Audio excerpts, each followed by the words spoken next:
práctica médica estuvo en Cipolletti, me parece que fue.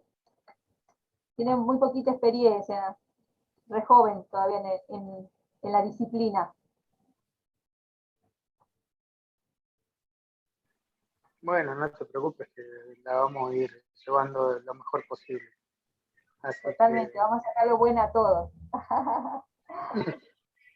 algo vamos a hacer, algo vamos a hacer. Bueno, señora Miriam, Bueno, como está la clase, se está grabando, así sí. que vamos a poder después repasarla sin problema. Así que adelante y gracias nuevamente por estar en esta segunda capacitaciones, que ahora estamos viendo todo lo que es trasplante, y así que gracias al tiempo, la disponibilidad que ustedes y todos los disertantes están dando para poder fortalecernos todo el equipo y poder dar lo mejor por el paciente. Así que nada, gracias. No, por favor. La clase de hoy versa en relación a lo que es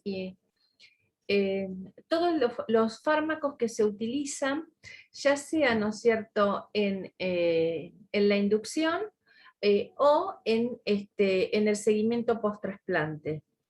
Nosotros tenemos que tener en cuenta lo siguiente, que parte de los medicamentos que nosotros tenemos en la institución provienen del INCUCAI, ¿sí? Nosotros hay un sistema dentro del INCUCAI que es un módulo que se llama Sintra. Dentro de ese módulo general hay un submódulo en donde está el programa de inmunosupresión, donde ahí se cargan todas las, se cargan todas las prescripciones con las dosis. Yo ahora no tengo, bueno, ninguno para mostrarle, y vienen, ¿no es cierto?, se envía todo esto al INCUCAI vía, todo vía web, y, ¿no es cierto?, luego, ¿no es cierto?, vienen los medicamentos, y vienen los medicamentos para 2 meses de tratamiento, y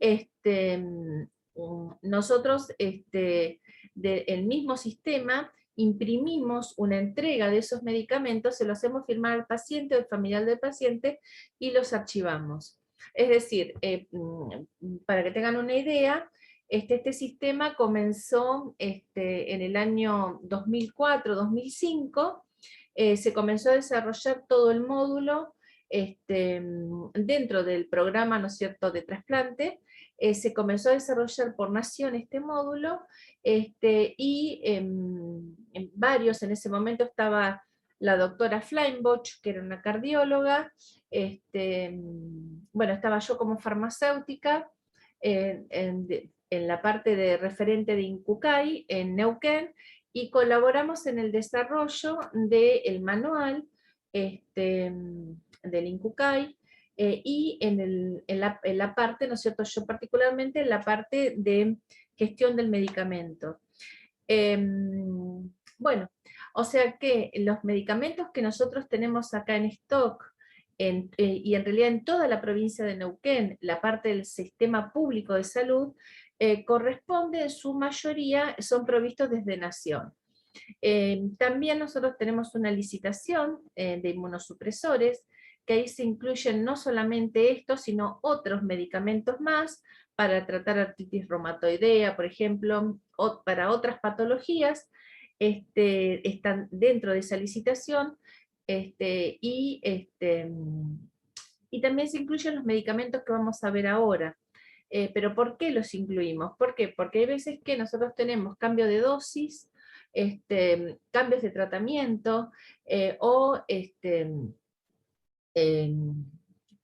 quizás un trasplante rápido, ¿sí?, de un donante cadavérico, o que viene algún paciente que se ha trasplantado en Ciudad Autónoma de Buenos Aires, y viene, ¿no es cierto?, a la provincia de Neuquén. Nosotros tenemos que comenzar el seguimiento post-trasplante y tenemos que tener la medicación enseguida, y por eso, ¿no es cierto?, tenemos, además de la provisión desde Nación, tenemos la provisión por licitación pública de la provincia de Neuquén. ¿Sí? Obviamente, ¿no es cierto?, que es en menor medida, pero, ¿no es cierto?, igualmente se hace. ¿Sí?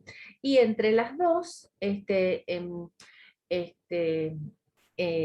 los dos canales que recibimos los medicamentos, eso hace, ¿no es cierto?, que hagamos un seguimiento post-trasplante con una continuidad, porque son medicamentos que no se pueden discontinuar, con una continuidad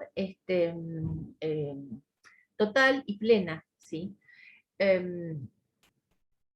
Bien, eso ya se los quería aclarar como para que ustedes tengan una idea, ¿no es cierto? Y obviamente, ¿no es cierto?, hay pacientes que tienen obras, o sea, que han estado enrolados en nuestro listado, ¿no es cierto?, de pacientes de salud pública, y que después han adquirido, porque en una obra social, o por ejemplo, se han podido jubilar por PAMI, o una jubilación de instituto, o sea, han tenido algún medio que han adquirido alguna pensión o alguna jubilación, ellos gestionan los medicamentos por su obra social, y nosotros ya directamente no los atendemos más acá en el hospital. Pero, ¿no es cierto?, son pacientes de que nosotros estamos como referencia. ¿Qué quiere decir con esto? Si hay algún lugar, alguna farmacia, o se retrasan en la provisión del medicamento, los inmunosupresores, como no se pueden cortar, ni se pueden discontinuar, ni tampoco se pueden disminuir las dosis o espaciar las dosis, entonces recurren a nosotros y nosotros les proveemos o le dispensamos la medicación para que no tenga discontinuidad. O sea que somos un punto de referencia. Y además, ¿no es cierto?, como los pacientes trasplantados pueden ser de nuestro sistema, o son, nosotros realizamos trasplante renal, acuérdense que somos un hospital donante, también, ¿no es cierto?, hay otros trasplantes que no se realizan obviamente en nuestro hospital, y que son trasplantes que, por ejemplo, se realizan en provincia de Buenos Aires, o en trasplantes que, por ejemplo, los realiza el Policlínico Neuquén nuestro, u otras instituciones privadas dentro de la provincia de Neuquén, pero el paciente es un paciente de salud pública. Bueno, ese paciente, ¿no es cierto?, de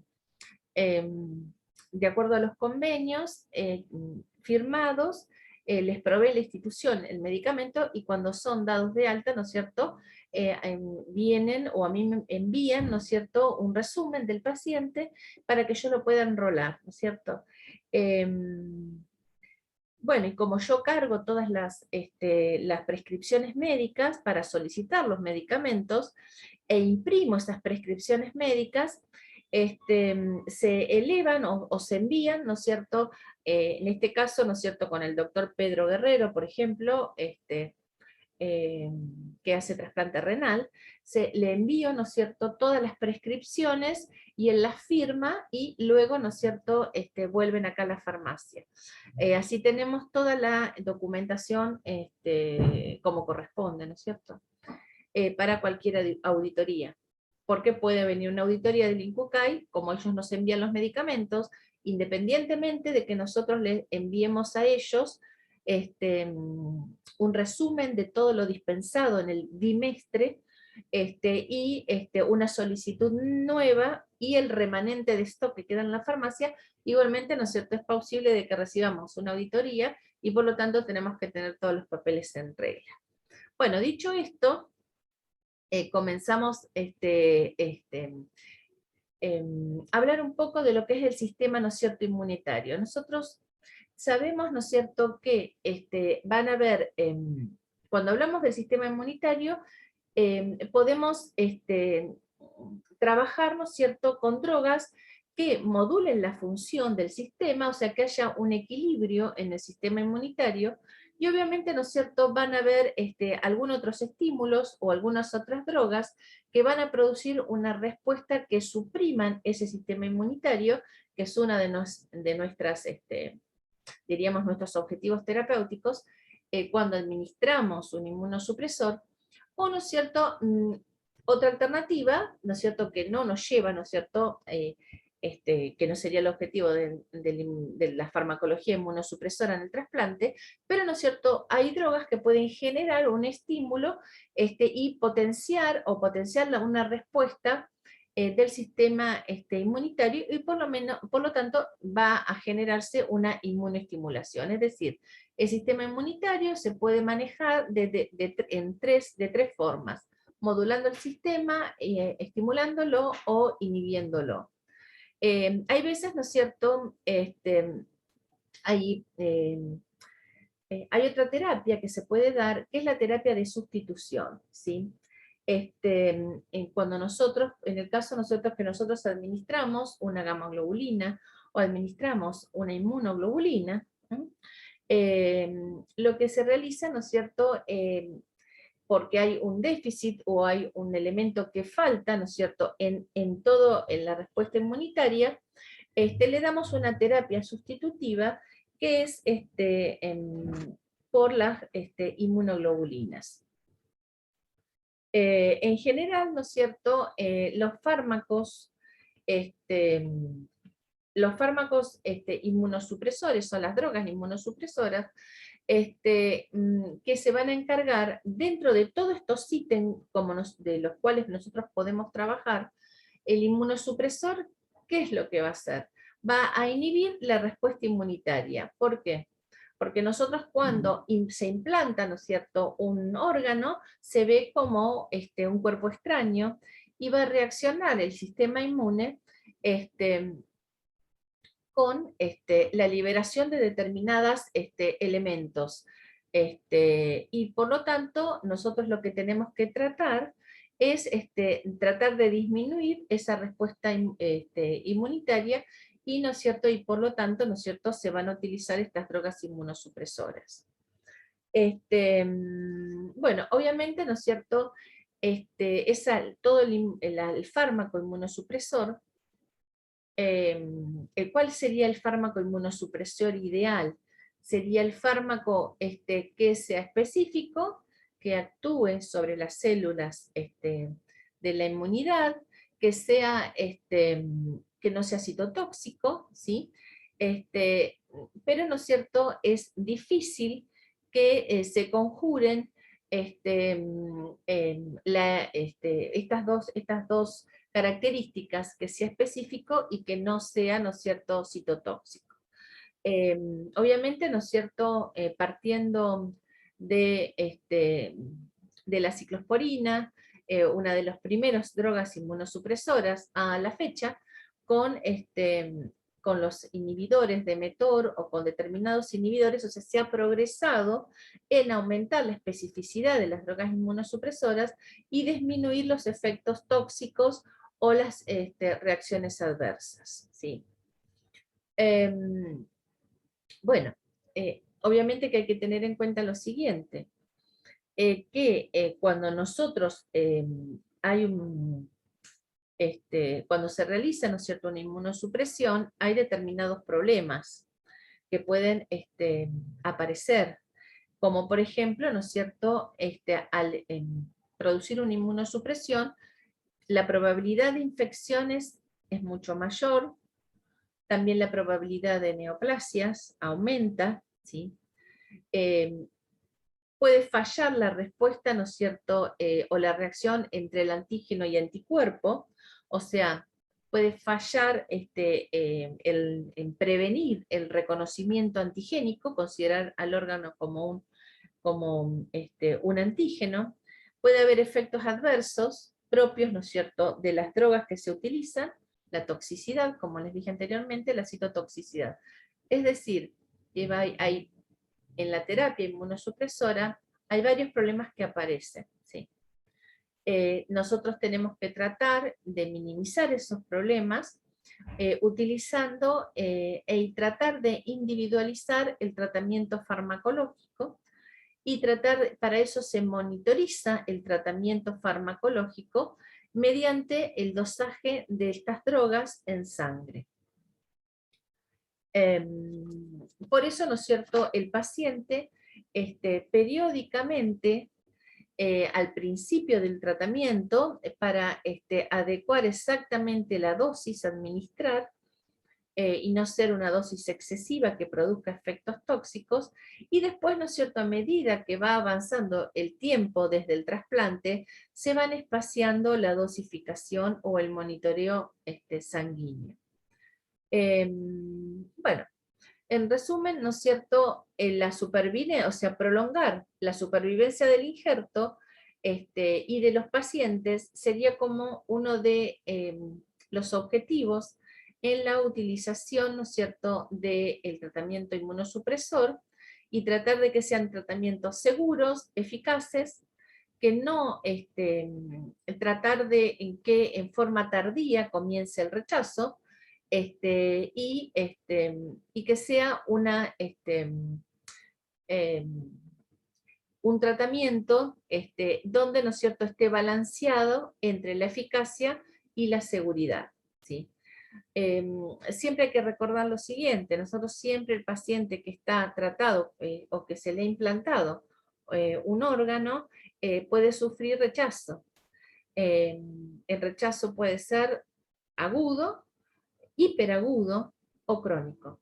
Generalmente, ¿no es cierto?, el rechazo hiperagudo es el rechazo que se da cuando se implantó, ¿no es cierto?, intraquirúrgico muchas veces, o cuando se implantó el órgano, o cuando se lo va a revascularizar, puede, ¿no es cierto?, expresarse un rechazo hiperagudo. Después está el rechazo agudo, que sería en el postoperatorio inmediato y subsecuente, y después está el rechazo crónico. Obviamente, ¿no es cierto?, lo que se puede realizar siempre son biopsias para ver, ¿no es cierto?, esa injuria o esa necrosis de tejido. También hay que tener en cuenta lo siguiente, que, ¿no es cierto?, para que haya compatibilidad, acuérdense que siempre antes del trasplante se hace un cross-match, o sea, se hace un entrecruzamiento entre el donante y el receptor, para ver si el receptor tiene anticuerpos, ¿sí?, para, ¿no es cierto?, y que peligre, ¿no es cierto?, la implantación de ese órgano extraño, ¿sí? Por eso se hace el cross-match, para ver la compatibilidad entre donante y receptor. Eso primariamente siempre se hace antes del trasplante, para evitar justamente el tema del rechazo inminente, ¿no es cierto?, en la cirugía. Bueno, y por otro lado, ¿no es cierto?, hay que tener en cuenta, bueno, vamos a continuar con un poquito, sí. Está bien. Por otro lado, ¿no es cierto?, yo lo que generalmente en el perioperatorio, lo que se hace, ¿no es cierto?, es ya comenzar a trabajar con los inmunosupresores, o darle la inducción, ¿sí?, con anticuerpos, la utilización de corticoides. Siempre ustedes van a ver que cuando se preparan, ¿no es cierto?, los fármacos básicos, siempre cuando uno va a una cirugía, siempre se trabaja, ¿no es cierto?, y se utiliza metilprednisolona, ¿sí? Generalmente, ¿no es cierto?, la metilprednisolona muchas veces se da 3 días, ¿sí?, cada 24 horas durante 3 días, y, ¿no es cierto?, siempre hay un tratamiento empírico con metilprednisolona a razón, ¿no es cierto?, de 12 miligramos kilo, que de acuerdo al peso del paciente, se da la dosis, y generalmente, ¿no es cierto?, esa metilprednisolona, bueno, se hace una dilución en solución fisiológica, ¿sí?, y se administra, generalmente se administra en 2 horas, y durante cada 24 horas, durante 3 días consecutivos. O sea que nosotros ya vamos a tener un corticoide que me va a tratar, ¿no es cierto?, de actuar en la inducción, ¿sí?, y previniendo, ¿no es cierto?, el rechazo. Por eso se utiliza la metilprednisolona. Después, en el post-trasplante, cuando ya el paciente ha sido trasplantado, ahí después ya comienzan con dosis altas de corticoides. Se va reemplazando la metilprednisolona que tenemos que recordar que la metilprednisolona es endovenosa, sacamos la metilprednisolona y comenzamos por la vía oral cuando se puede, ¿sí? Bueno, les quería comentar, ¿no es cierto?, lo siguiente. Generalmente, ¿no es cierto?, los pacientes cuando, o sea, los medicamentos que se utilizan en el postquirúrgico inmediato, no, aparte de utilizar la metilprednisolona, aparte de utilizar algún inmunosupresor, ya sea micofenolato mofetilo o el tacrolimus, también, ¿no es cierto?, como es una cirugía, obviamente, ¿no es cierto?, vamos a poder, tenemos que utilizar algún medicamento, ¿no es cierto?, para el dolor. Y bueno, en este caso nosotros tenemos que tener en cuenta, ¿no es cierto?, que hay que tratar de evitar los antiinflamatorios no esteroideos en el posoperatorio inmediato, y sí poder seleccionar opiáceos, ¿sí? Se le da opiáceos en una dosis y en un intervalo de administración que va a ser variable de acuerdo a las características del paciente, pero, ¿no es cierto?, se trata de no utilizar, ¿no es cierto?, antiinflamatorios no esteroideos. Bueno, y además, ¿no es cierto?, sí se puede administrar omeprazol endovenoso, a pesar que tiene otra indicación, que es para cuando hay hemorragias digestivas, pero, ¿no es cierto?, en estos casos se puede utilizar omeprazol endovenoso, 40 miligramos cada 24 horas. Y, ¿no es cierto?, generalmente si hay un proceso de alguna hipertensión que subyace, ¿no es cierto?, también, ¿no es cierto?, generalmente se utilizan nifedipina, ¿sí?, o algún beta bloqueante o algún diurético. Es decir, la prioridad en la escala de las líneas de utilización de antihipertensivos sería la nifedipina o la amlodipina, en este caso, porque la nifedipina ya casi no se está usando y no la tenemos tanto en el hospital, pero bueno, se puede utilizar nifedipina, se puede utilizar un beta bloqueante, o por último, en ese orden, diríamos un diurético, ¿sí? Nosotros, obviamente, en este caso nuestro, con trasplante renal, si nosotros tenemos que forzar, ¿no es cierto?, la diuresis, la forzamos obviamente con la administración de un diurético de techo alto, que sería la furosemida. O sea que ahí ya forzamos con furosemida. Eso siempre se hace. Bueno, terminando con esta aclaración, dentro de los inmunosupresores, los podemos dividir en dos partes, en dos tipos. Uno, ¿no es cierto?, son los inmunosupresores que corresponderían a, o sea, diríamos la inducción y el mantenimiento, y después tenemos los inmunosupresores que corresponderían exclusivamente a la inducción. Dentro, ¿no es cierto?, de los inmunosupresores que estarían en el periodo de inducción, que se dan en ese periodo de inicio en el día 0 o en el día del trasplante, y en el mantenimiento, de ahí tenemos, ¿no es cierto?, un grupo de medicamentos, como por ejemplo tienen los corticoides, después tienen otros fármacos, que yo les coloqué acá, los glucocorticoides, después tienen los inhibidores de la calcineurina, que los vamos a ver ahora en particular. Los dos ejemplos que tienen es la ciclosporina y el tacrolimus. Los inhibidores de mTOR, que sería el sirolimus y el everolimus. Los inhibidores de la síntesis de nucleótidos, como el micofenolato mofetilo o el ácido micofenólico. El ácido micofenólico tiene cubierta entérica. Después tienen los antimetabolitos, como la azatioprina, y los inhibidores de la coestimulación, como el belatacept. Bueno, y después con respecto, ¿no es cierto?, bueno, de estos medicamentos que tienen acá, los que se utilizan en la tríada de tratamiento serían, ¿no es cierto?, el corticoide, ¿sí?, los inhibidores de calcineurina con el tacrolimus, ¿sí?, más un inhibidor de la síntesis de nucleótidos, que sería el micofenolato mofetilo o el ácido micofenólico, ¿sí?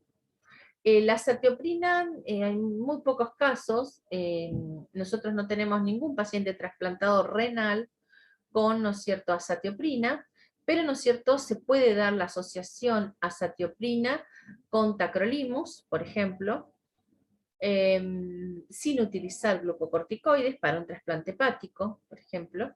Y en el caso del inhibidor de la coestimulación, que sería el Belatacep es una droga que no se administra por vía oral, sino que se administra, ¿no es cierto?, por vía endovenosa, y es solamente para renal, para trasplante renal. No hay, el Belatacep se utiliza para trasplante renal. ¿Y cuándo se va a utilizar? Cuando no hay adherencia al tratamiento.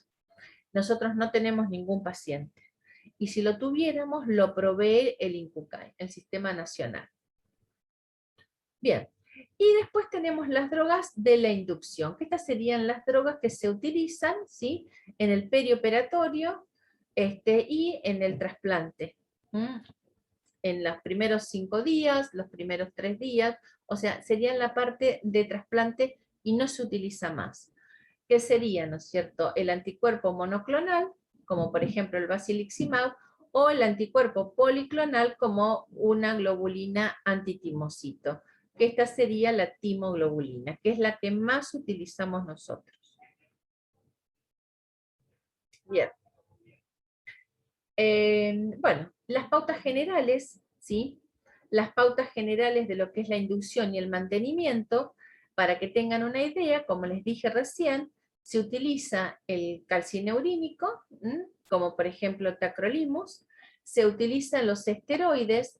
Tenemos que recordar que los glucocorticoides o los esteroides en general, teníamos el esteroide, o sea, los corticoides que se utilizaban por vía endovenosa, como les dije, la metilprednisolona, y después, ¿no es cierto?, si se siguen con altas dosis de esteroides que paulatinamente van bajando esas dosis, o sea, hay un descenso rápido, ¿sí?, hasta llegar a dosis bajas, donde, ¿no es cierto?, la dosis media de un paciente en mantenimiento crónico es de 4 miligramos por día. O sea que la dosis estándar de mantenimiento de un paciente trasplantado va de 8 a 4 miligramos cada 24 horas. Bueno, después, ¿no es cierto?, como estos dos fármacos producen un cierto trastorno renal o una nefrotoxicidad, se trata, ¿no es cierto?, de trabajar a las menores dosis posibles. ¿Por qué? ¿Gracias a qué? O gracias a incluir otro fármaco más, que es un fármaco que se llama, los que les comenté anteriormente, los micofenolatos mofetilos o ácido micofenólico o los inhibidores de mTOR. Estas dos drogas, ¿sí?, es diríamos el tercer fármaco que es seguro, que no es nefrotóxico, y permite utilizar dosis menores y decrecientes de estos anteriores, porque estos sí tienen cierta toxicidad renal. Pero no es cierto, obviamente, que se van a utilizar porque en la relación costo-beneficio, el beneficio es muy alto frente al efecto adverso de la nefrotoxicidad. Bien. Bueno, generalmente, ¿no es cierto?, ya pasando, ¿no es cierto?, un paciente que sabemos que se va a trasplantar, que hay que hacerle una inducción, se hace una inducción con anticuerpos, esto más o menos ya lo vieron como me comentó Zulema. Generalmente, ¿no es cierto?, ¿cuándo se va a utilizar? Se utiliza, ¿no es cierto?, para tratar de minimizar el rechazo o la toxicidad del inmunosupresor en las fases iniciales del trasplante, ¿sí? Por ejemplo, ¿no es cierto?, cuando el órgano trasplantado o el injerto es un injerto subóptimo, o cuando trabajamos, ¿no es cierto?, con gerontes, o con pacientes que tienen una cierta inmunogenicidad, generalmente, ¿no es cierto?, es factible y es de buena medida utilizar estos inductores, ¿sí? Y obviamente, ¿no es cierto?, se va a utilizar durante el primer tiempo, las primeras semanas, depende de la droga que utilicemos, el policlonal o el monoclonal, y el propósito o el objetivo, ¿sí?, es conseguir un rápido y efectivo bloqueo inmunológico para, ¿no es cierto?, evitar la parte del rechazo agudo o el hiperagudo, ¿sí? Por eso, ¿no es cierto?, tanto el basiliximab o, ¿no es cierto?, la timoglobulina se administran en el día 0 o en el día del trasplante. Bueno, una de las drogas que se utiliza, que esos más o menos ya se los han comentado, el basiliximab. El basiliximab es una droga, ¿no es cierto?, es una droga segura, es una droga que es muy bien tolerada, es una droga, ¿no es cierto?, que tiene una administración, ¿no es cierto?, en 2 dosis, generalmente, ¿no es cierto?, no es inmunogénica, es una droga de síntesis, no es una droga que se obtiene de un organismo vivo, no es un producto biológico, sino es un producto de síntesis, ¿sí? Generalmente, ¿no es cierto?, obviamente, el objetivo de la utilización de este basiliximab es hacer una inmunoprofilaxis con anticuerpos frente, ¿no es cierto?, a el receptor de interleuquina, ¿sí? ¿Cuándo voy a usar el basiliximab? El basiliximab se utiliza en donde el riesgo de rechazo es bajo a moderado.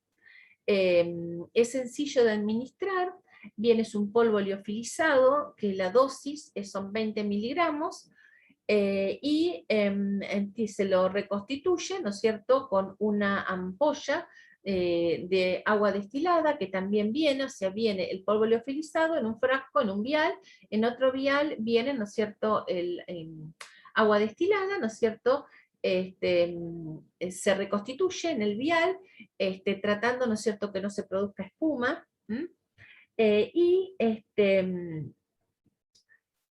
o sea que como van a ser 2 dosis, ¿sí?, cada vial tiene 20 miligramos, se administra en el día 0, ¿sí?, y en el día 4 post-trasplante, ¿sí?, y esto permite que este tipo de administración permite, ¿no es cierto?, saturar el receptor, ¿sí?, alrededor de entre 30 y 45 días, ¿sí?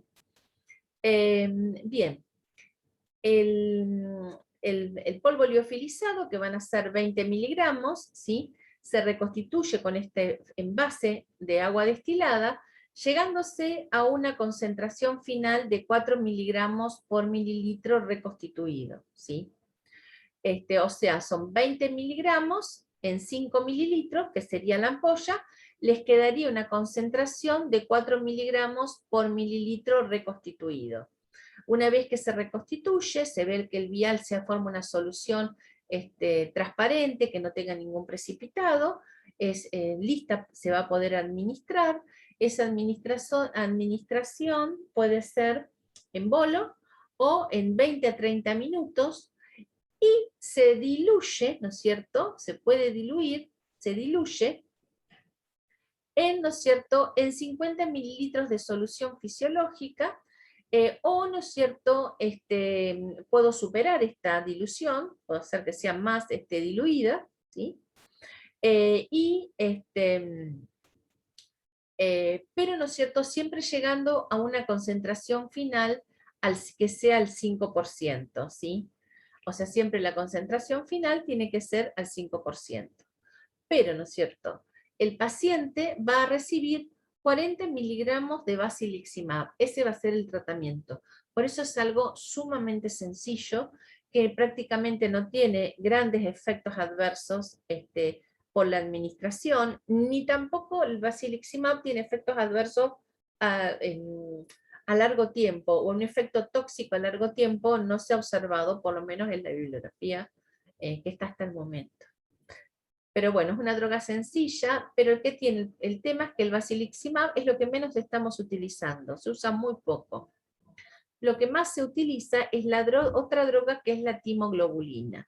La timoglobulina es una droga que es un anticuerpo, ¿no es cierto?, dentro de los policlonales, que lo que produce, sí, es un anticuerpo, no, bueno, pasa, policlonal, pasa, Jesús, si querés. Bueno, es un anticuerpo, ¿no es cierto? Sí.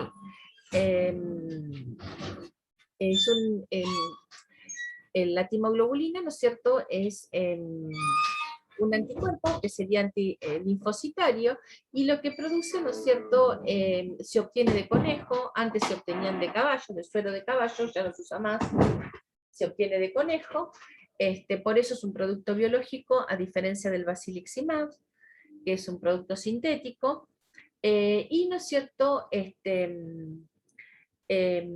produce una gran depresión, ¿no es cierto?, de linfocitos inducidos por estas inmunoglobulinas, y eso así se ejerce el efecto inmunosupresor o la respuesta inmune.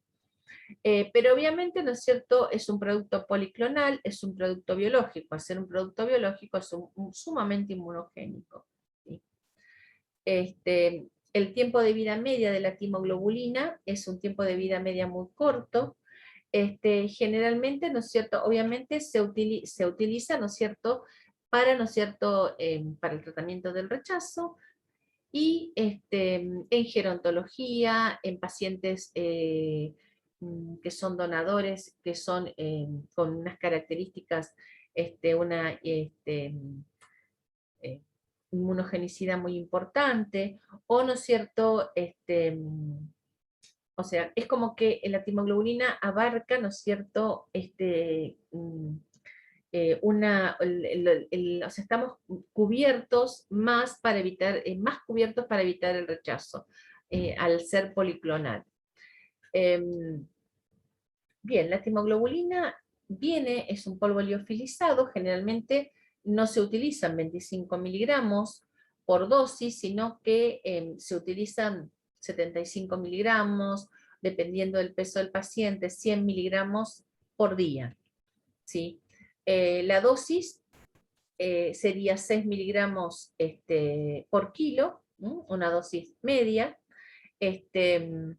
y la forma de reconstitución, cada vial de 25 miligramos se reconstituye con agua destilada, con 5 mililitros de agua destilada, entonces me queda una concentración final de 5 miligramos por mililitro. Yo cada vial lo puedo diluir en 50 mililitros, ¿no es cierto?, con solución fisiológica. La duración de la administración va a ser de aproximadamente, variable, de 4 horas. Pero, ¿no es cierto?, yo sumo los viales, por ejemplo, si van a ser 3 viales, serían alrededor de 150 mililitros, que es lo que se tiene, ¿no es cierto?, que gotear. Bueno, obviamente tanto el basiliximab como la timoglobulina, el almacenamiento es en la heladera, ¿sí? Eso para que les quede claro. Son dos de almacenamiento en frío. Bueno, como les dije, alto riesgo inmunológico, se utiliza la timoglobulina, es la que más utilizamos en el hospital, la timoglobulina. Los efectos adversos más importantes que pueden tener es trombocitopenia y leucopenia, esos serían los dos efectos más importantes que nosotros podemos observar con estas drogas. Es decir, nosotros siempre, cuando se comience, ¿no es cierto?, o se programa un trasplante, siempre vamos a tener esta droga presente, fundamentalmente la timoglobulina, y siempre vamos a tener la metilprednisolona. O sea, hasta ahora estas dos drogas las vamos a tener siempre, y seguro que van a estar. Bueno, yo me olvidé de comentarles que ustedes vieron que la metilprednisolona, generalmente, ¿no es cierto?, o solumedrol, que muchos le dicen, el solvente es agua destilada. Hay veces que viene el envase que dice solvente de metilprednisolona, y ese solvente es agua destilada. O sea que si no se les envía el solvente desde la farmacia, o si se rompe el solvente, o si les falta solvente, el solvente es agua destilada. Así que no hay ningún inconveniente.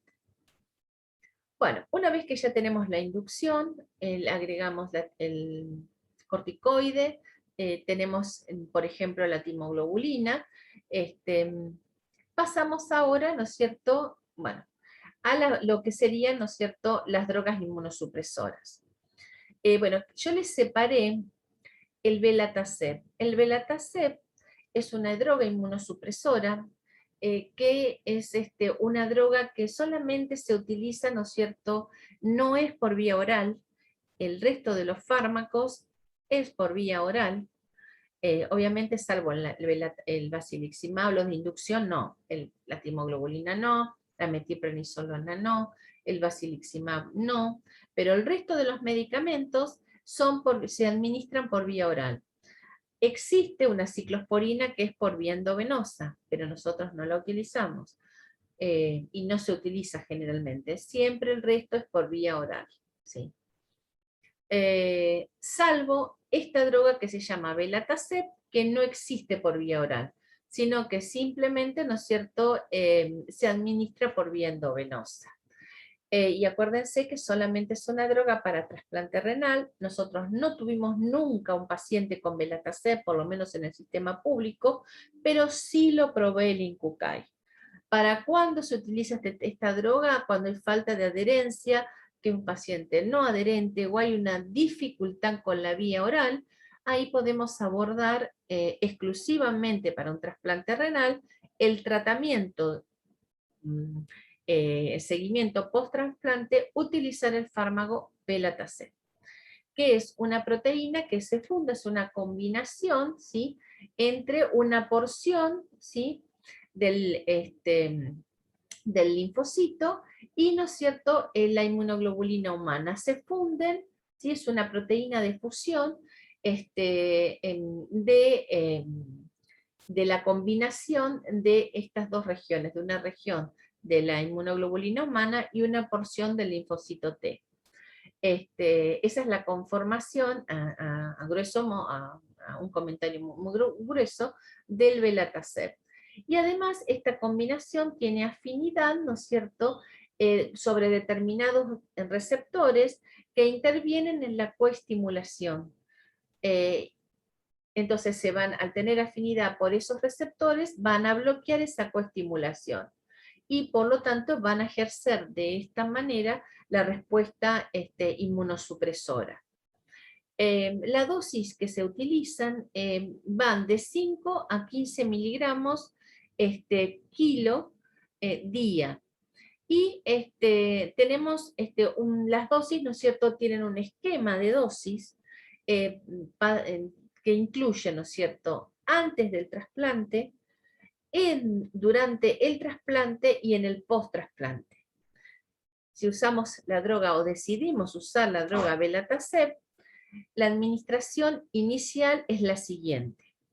En el día 1 del trasplante, en el día 5 y en el día 14. O sea, el día del trasplante, el día 1, ¿sí? Generalmente decimos el día del trasplante, ¿sí?, o, ¿no es cierto?, inmediatamente antes del trasplante, ¿sí? Y después está, ¿no es cierto?, al día 5 del trasplante y al día 14 del trasplante. La dosis para administrar son 10 miligramos por kilo. Una vez que ya pasamos los primeros 14 días, comienza, ¿no es cierto?, en la semana 16 del post-trasplante, en la semana 16 del post-trasplante, comenzamos la dosis de mantenimiento. La dosis de mantenimiento es de 5 miligramos por kilo y se administra por 3 días consecutivos cada 4 semanas. Es decir, una vez por mes se administra 3 días consecutivos del Belatacept a una dosis de 5 miligramos por kilo. ¿Cuánto tiempo? En forma indefinida. ¿Por qué? Porque el tratamiento inmunosupresor va a ser exclusivamente con Belatacept. Entonces es un tratamiento crónico. Bueno. Y después dejamos lo que es la vía endovenosa en el tratamiento inmunosupresor, ya dejamos la inducción y ahora vamos al tratamiento crónico, el tratamiento de mantenimiento. Dentro del tratamiento de mantenimiento tenemos varias drogas, como por ejemplo les comenté, los corticoides, bueno, la ciclofosfamida, que se utiliza, ¿no es cierto?, poco, la ciclosporina, tacrolimus, rapamicina o sirolimus, ¿sí? Azatioprina y leflunomide se utilizan más que nada para, yo la puse acá, pero es para artritis reumatoidea. O sea que estas drogas no se utilizan como, tienen la propiedad de también ser inmunomoduladores o de disminuir respuestas, inhibir la estimulación, entonces también tienen otras aplicaciones, ¿sí? Ejemplo, hay cremas que tienen tacrolimus, por ejemplo, la ciclofosfamida, lupus, los corticoides, infinidad de usos, o sea que no es exclusiva, ¿no es cierto?, del trasplante. Pero, ¿no es cierto?, los mecanismos de acción que engloban, en el caso puntual del corticoide, para hacer un paneo general, va a regular la expresión de genes, ¿sí? La ciclofosfamida va a actuar sobre el ADN, ¿no?, el ácido desoxirribonucleico. En el caso de las ciclosporinas, el tacrolimus, rapamicina, van a inhibir quinasas y fosforilar. Las azatioprinas, que yo les comenté que era un antimetabolito, van a actuar sobre varias enzimas. Y por último, ¿no es cierto?, la leflunomida va a trabajar sobre el metabolismo de las pirimidinas, ¿sí?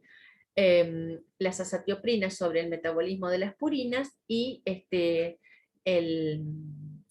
las leflunomides sobre el metabolismo de la pirimetamina. Es decir, ¿no es cierto?, que los dos, tanto la azatioprina como el leflunomide, actúan, ¿no es cierto?, sobre el metabolismo de nucleótidos. Bien. En el caso puntual, ¿no es cierto?, nosotros tenemos acá, hay, para así muy esquemático, ¿no es cierto?, tenemos una reacción antígeno, ¿sí? Se va a producir una proliferación, hay una diferenciación, hay una interacción entre el antígeno, ¿sí? Y, bueno, un daño celular. Es decir, esta sería una reacción propia, ¿no es cierto?, de una reacción tipo antígeno-anticuerpo, donde, ¿no es cierto?, se va a producir el daño tisular, y nosotros lo que tenemos que hacer es mecharle drogas o agregarle drogas en distintos puntos para evitar, ¿no es cierto?, el daño celular. Entonces, van a haber drogas, ¿no es cierto?, las inmunoglobulinas, o acá le puse el anti-D, por ejemplo, una reacción tipo antígeno-anticuerpo, va a actuar a este nivel. Después tenemos, ¿no es cierto?, el metotrexato va a actuar igual que la azatioprina en la proliferación celular. Después tenemos la ciclosporina, que también van a actuar a este nivel y va a actuar en la diferenciación y síntesis. Y, ¿no es cierto?, la prednisona también va a actuar sobre la proliferación y para evitar el daño tisular. Esto es en líneas muy generales. Bueno, en forma particular,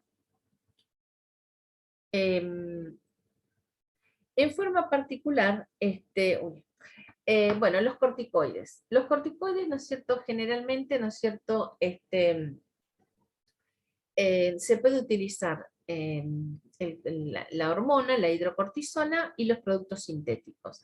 Dentro de los productos sintéticos tenemos la betametilprednisona, la prednisona, la prednisolona, la dexametasona, es decir, tenemos distintas drogas con pequeñas modificaciones que van a actuar todas como corticoides.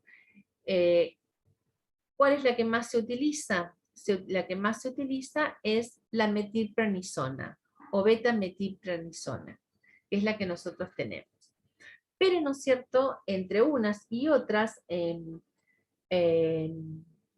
pueden, ¿no es cierto?, compararse en cuanto a su potencia, ¿sí? Y ser equivalentes unas con otras teniendo en cuenta, ¿no es cierto?, la potencia de una en relación a la otra. ¿Qué van a hacer los corticoides?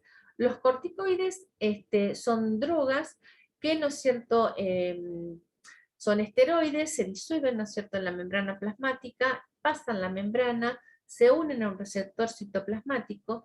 Ese receptor que está en el citoplasma de la membrana de la célula, se va a formar un complejo con el receptor y va a migrar, ¿no es cierto?, ese complejo corticoide receptor hacia, ¿no es cierto?, el núcleo celular, y va a comenzar la transcripción, ¿no es cierto?, de genes que van a determinar la síntesis de proteínas.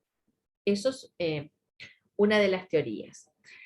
Obviamente, ¿no es cierto?, como tiene que penetrar para ejercer su efecto al núcleo celular, el efecto tiene una latencia o tiene un tiempo para, ¿no es cierto?, que inicie o que se observe, ¿no es cierto?, su acción o su respuesta terapéutica, que puede ser hasta 2 horas, ¿sí? Y, ¿no es cierto?, eso sería, ¿no es cierto?, la vía genómica del mecanismo de acción de los corticoides. Pero, ¿no es cierto?, hay vías, ¿no es cierto?, no genómicas que no, o sea, que no intervienen en la parte de la organización y el metabolismo de los ácidos nucleicos o del ácido ribonucleico, que son efectos mucho más rápidos que no están mediados por el núcleo celular. Bueno, obviamente nosotros sabemos que los corticoides son los clásicos antiinflamatorios, ¿sí?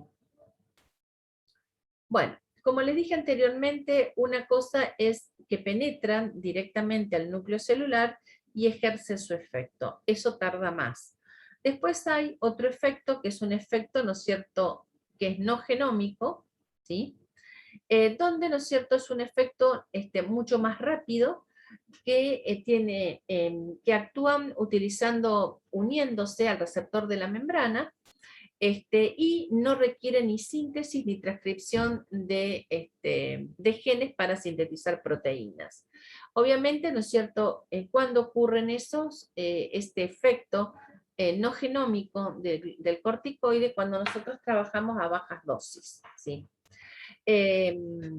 Bueno, obviamente, ¿no es cierto?, como un efecto, ¿no es cierto?, para anafilaxia o para estabilizar membranas plasmáticas, se puede utilizar este efecto rápido de los corticoides. Bien, otro de los efectos del corticoide a bajas dosis sería, ¿no es cierto?, como por ejemplo, y que actúa por este mecanismo de acción, suprimir la liberación de prolactina, que es uno de los efectos importantes.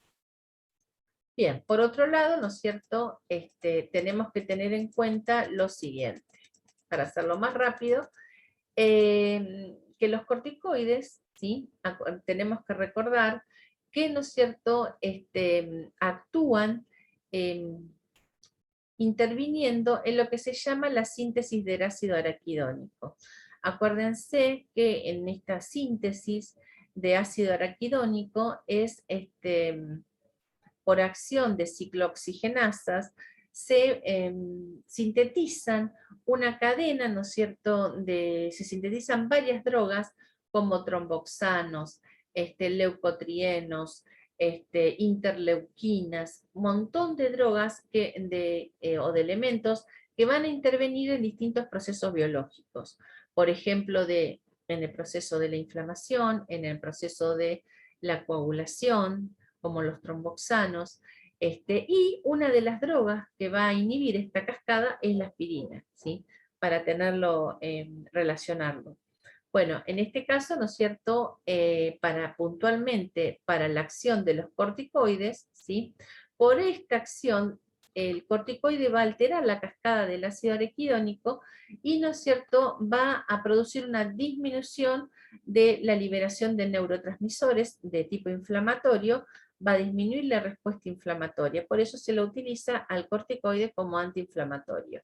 O sea que van a inhibir esa cascada de reacciones que producen citoquinas inflamatorias, ¿sí? Eso es uno de los efectos por los cuales utilizamos los corticoides. Bien.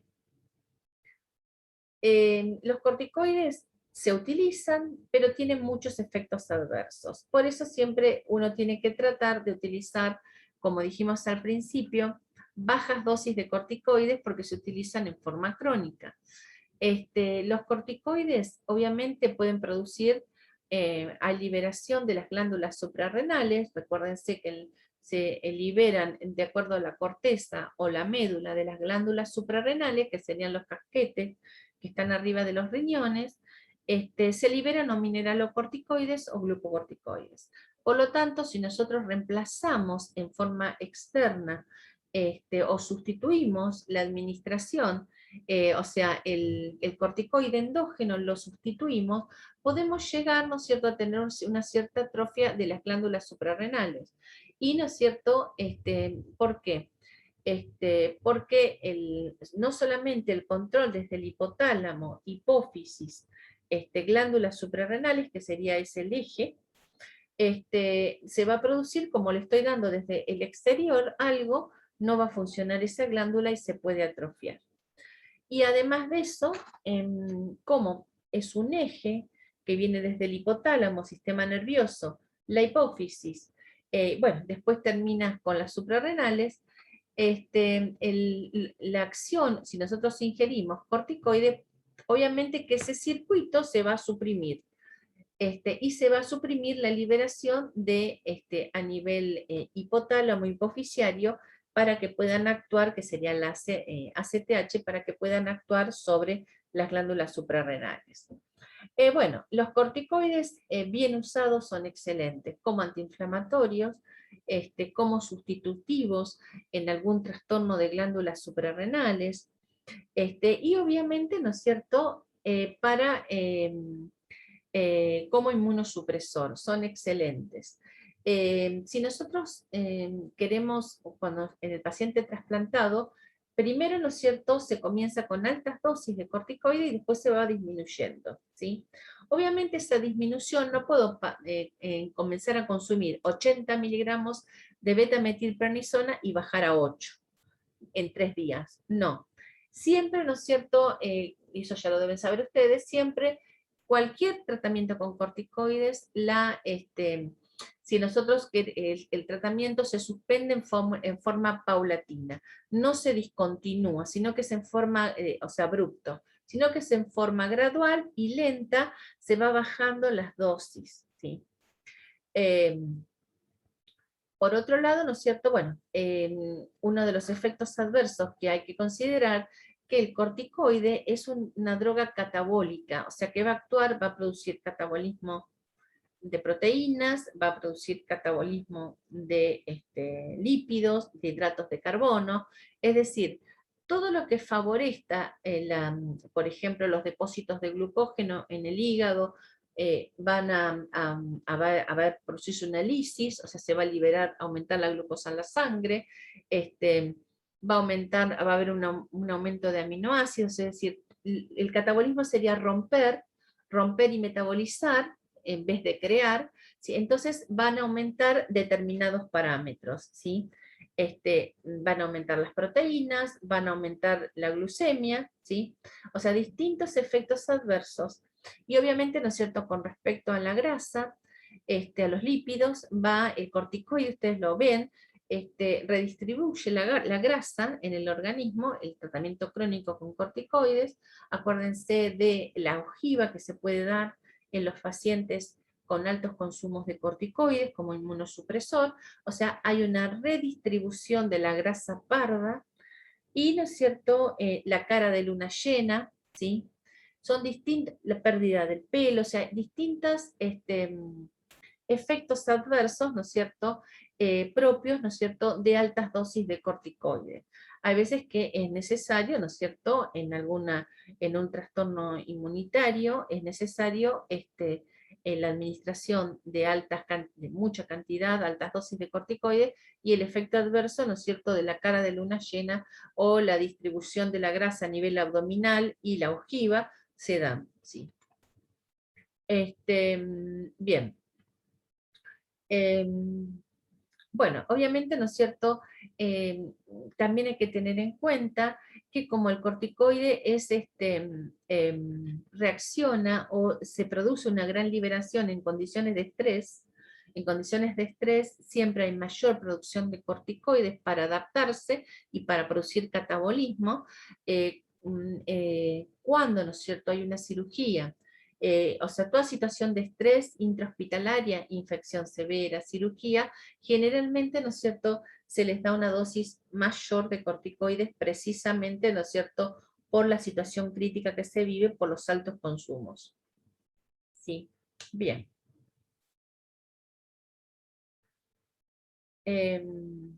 Por último, con respecto a los corticoides, cuando nosotros les comenté al principio que se daban bolos de metilprednisolona, el mecanismo de acción es un mecanismo de acción no genómico, ¿sí? Donde, ¿no es cierto?, cuando nosotros damos el mecanismo de acción no genómico, es el que se utiliza, ¿no es cierto?, utilizan el corticoide cuando nosotros damos metilprednisolona en altas dosis en forma endovenosa. Y, ¿no es cierto?, lo que va a hacer es estabilizar las membranas celulares, va a disminuir la actividad celular y por lo tanto va a producir una disminución de la respuesta inmunitaria aguda, ¿sí? O sea que va a intervenir en procesos para activación y mantenimiento de linfocitos, ¿sí? O sea que el mecanismo de acción de la metilprednisolona es un mecanismo de acción no nuclear, diríamos, ¿sí? Bien. Bueno, hay que recordar, yo les dije al principio que esto aplica para cualquiera, que nosotros si no tenemos un corticoide podemos reemplazarlo por otro corticoide. Pero, ¿no es cierto?, tenemos que seguir una equivalencia. Esta equivalencia ya está recontraescrita. En todos lados van a ver las tablas de equivalencia entre corticoides. Si yo no tengo, por ejemplo, una dexametasona, ¿sí?, puedo utilizar hidrocortisona, ¿sí? O, para decirlo de alguna manera, si yo tengo 20 miligramos de hidrocortisona, ¿sí?, nosotros tenemos, acuérdense, la hidrocortisona de administración endovenosa, de 100 miligramos, el frasco, el vial, o tenemos la hidrocortisona de 10 miligramos, que es para sustituir cuando hay un déficit de glándulas suprarrenales, o de fludrocortisona, por ejemplo. Bien, pero 20 miligramos de hidrocortisona equivalen a 4 miligramos de beta-metilprednisona, que es el comprimido que nosotros tenemos, ¿sí? O equivale a 5 miligramos de prednisona o prednisolona, o a 0,75 miligramos de dexametasona. Ustedes fíjense que tanto la dexametasona como la prednisona o la o sea que estas drogas son mucho más potentes que la hidrocortisona. O sea, menor cantidad de miligramos se utilizan. Fíjense que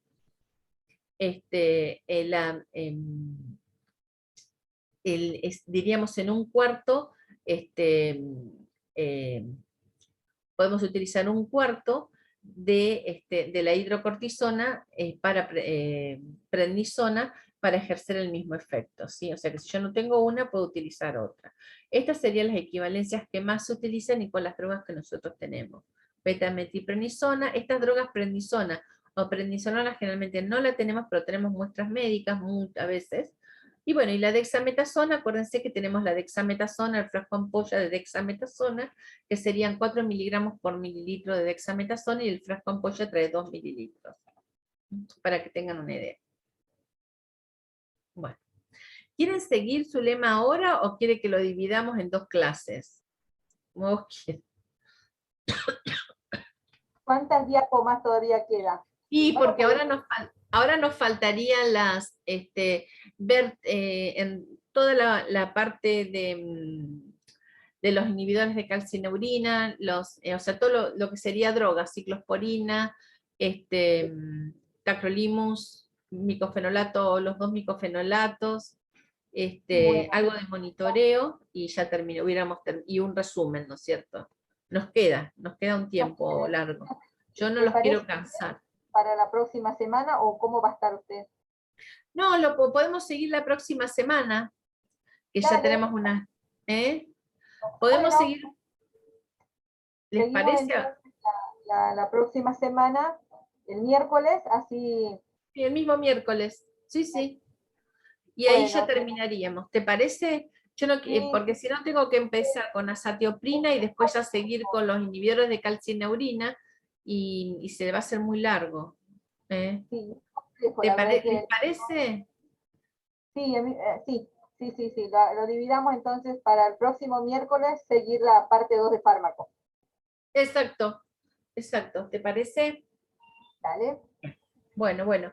Bueno, yo no sé si querés que terminemos ahora, que yo termine con los corticoides, que ya terminé y dejamos acá. ¿Qué te parece a vos? Sí, porque que justo queríamos aprovechar unos minutitos para coordinar unas cosas, así que Sí, aprovecho, por eso, sí, no porque hablar. escuché lo que dijo uno de los compañeros, entonces por eso me acordé. ¿Eh?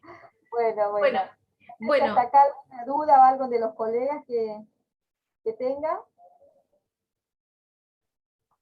Yo mientras usted avanzaba digo, no, la verdad que todos los efectos adversos que tiene la medicación y la verdad al paciente se le informa todo esto, porque el riesgo-beneficio, por supuesto que el beneficio es mayor al riesgo, ¿no?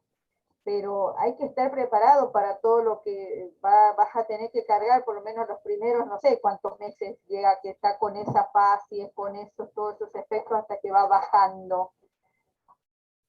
sí, hay mucha, sí.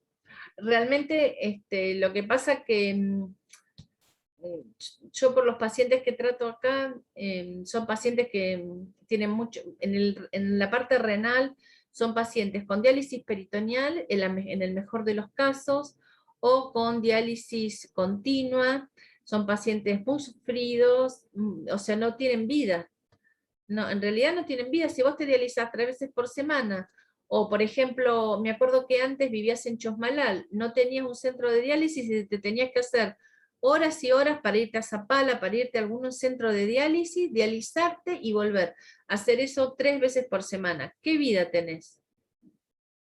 O sea, no tenés calidad de vida. Y el trasplante te da vida. El trasplante es realmente es algo solidario, saca lo mejor de las personas porque estás dando algo tan preciado como es la vida de un ser querido, o la vida misma tuya o un órgano tuyo para compartir con un familiar.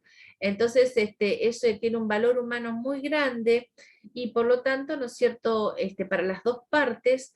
Y por lo tanto, ¿no es cierto?, por ahí vale el esfuerzo, ¿no es cierto?, de estar con un tratamiento crónico de muchos medicamentos, porque siempre aparecen los efectos adversos. No es que van a ser las tres, yo conozco pocos chicos o pocas personas que utilizan los dos medicamentos. Un niño, no sé, un trasplante hepático puede utilizar 2 drogas y vivir varios años, pero el adulto siempre comienza a tener algún efecto adverso. Entonces siempre hay que agregarle para hipertensión arterial, hay que agregarle para el colesterol, porque muchos aumentan el colesterol, este, algunos ya comienzan a aumentar las dosis, porque siempre se genera un rechazo, siempre un rechazo de un porcentaje, un 5%, a lo largo de los años se generan rechazos. Bueno, obviamente y está todo lo que le sigue, que es el aporte de magnesio, aporte de calcio, es decir, son varias cosas. Entonces, bueno, hay que tomar un cóctel de 10 comprimidos por día o 20, hay que estar. Así que bueno, pero bueno, vale la pena, siempre lo digo. Bueno, yo me despido para que sigan ustedes con sus temas de grupo y nos vemos la semana que viene, el miércoles a las 15 horas. ¿Te Listo, parece? buenísimo. Muchas gracias, señora Miriam. Bueno, gracias a todos. Bueno, que terminen bien el día. Chao, hasta luego. Listo, Adiós, adiós. gracias. Hasta luego. continuando.